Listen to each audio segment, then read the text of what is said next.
ketika panjenengan di Masjidil Haram, panjenengan itu sholatnya boleh menundukkan ke bawah.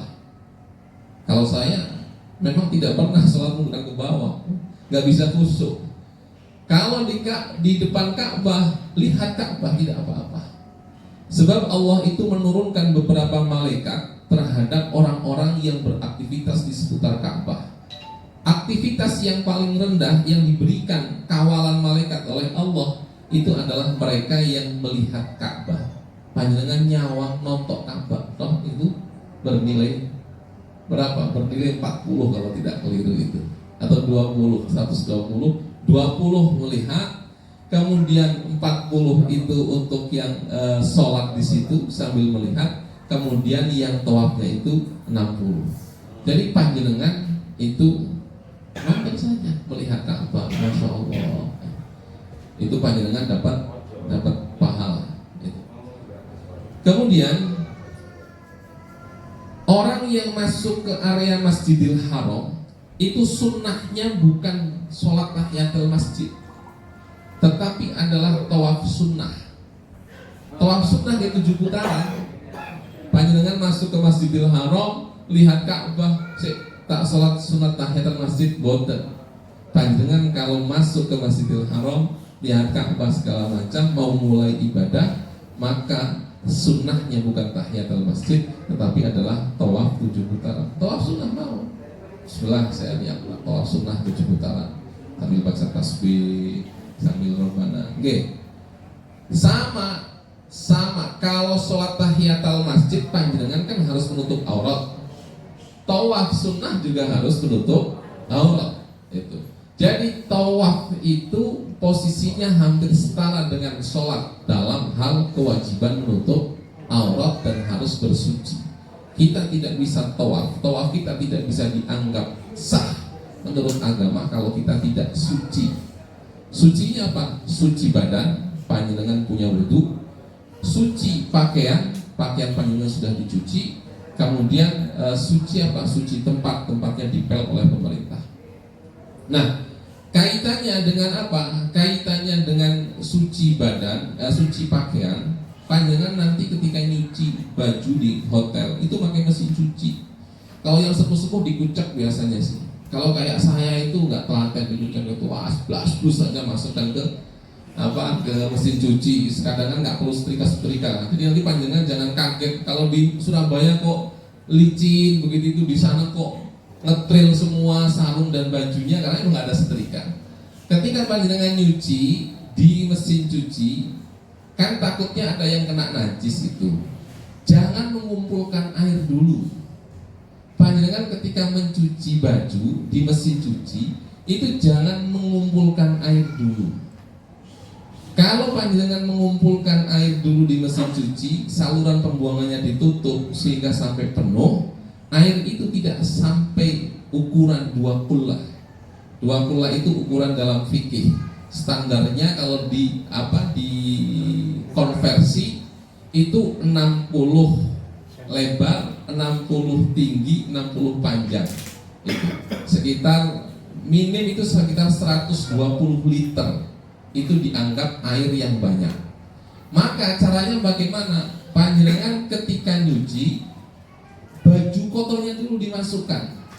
Setelah dimasukkan, panjenengan alirkan airnya.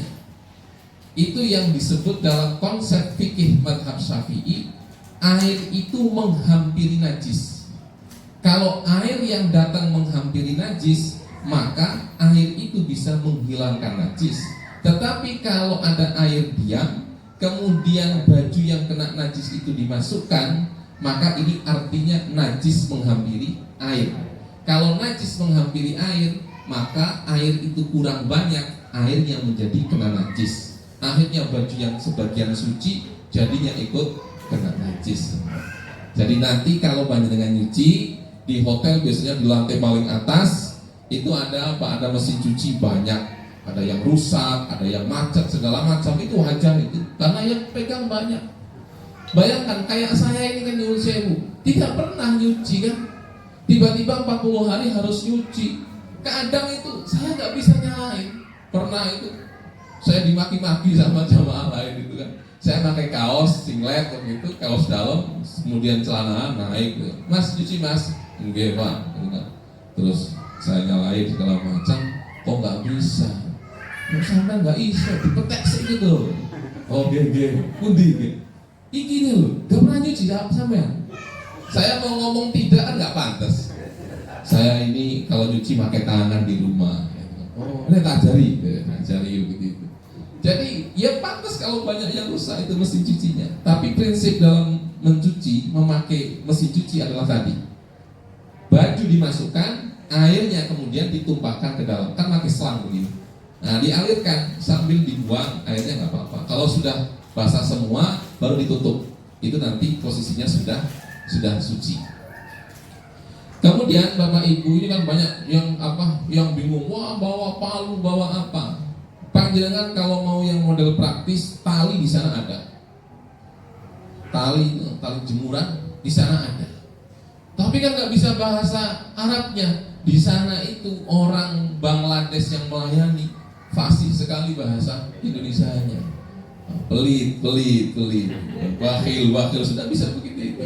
Kalau panjenengan mau ada uang lebih, mau beli daripada repot, bawa dari sini, panjenengan bisa beli di sana.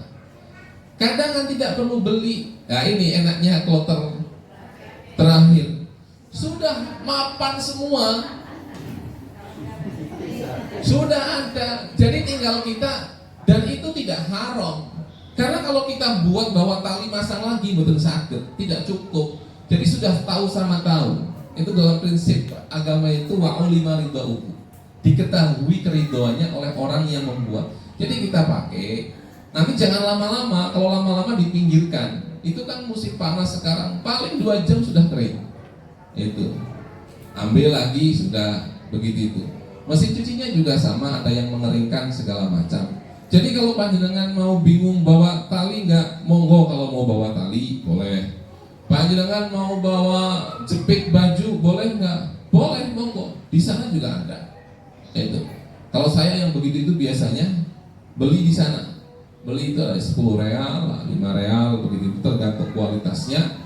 Nanti beli berapa? Kalau saya beli 30 bisa buat 1 kamar. Nyucinya kan nggak setiap hari. Nyucinya kalau saya malah saya borong itu habis semua baju baru nyuci semua. Jadi nanti kalau panjenengan yang sekamar dengan saya, sekamar nanti kamarnya dibagi di sana Bapak Ibu, sesuai dengan manifest pesawat. Jadi kalau saya kira-kira mungkin sekamar dengan Karu 1 saya kira-kira itu. Kemungkinan saya sekamar dengan Karu 1 dengan anggotanya. Anggotanya kalau sekamar 4 ya 4 atau 5. Berarti saya dari saya ke bawah itu 4 orang itu kira-kira yang akan satu kamar dengan saya. Gambarannya begitu. Bisa nggak milih, betul sakit. Karena begitu sampai di sana langsung karomnya dipanggil, selesai dikasih kunci nih. Anggotanya berapa? 100 orang. Berarti perlu berapa? Berarti perlu 10 misalkan. Oh ya sudah, nih 10 kunci kamar dikasihkan semuanya. Satu kamar 5 orang misalkan. Bisa pun dibagikan. Itu. Jadi gambarannya begitu.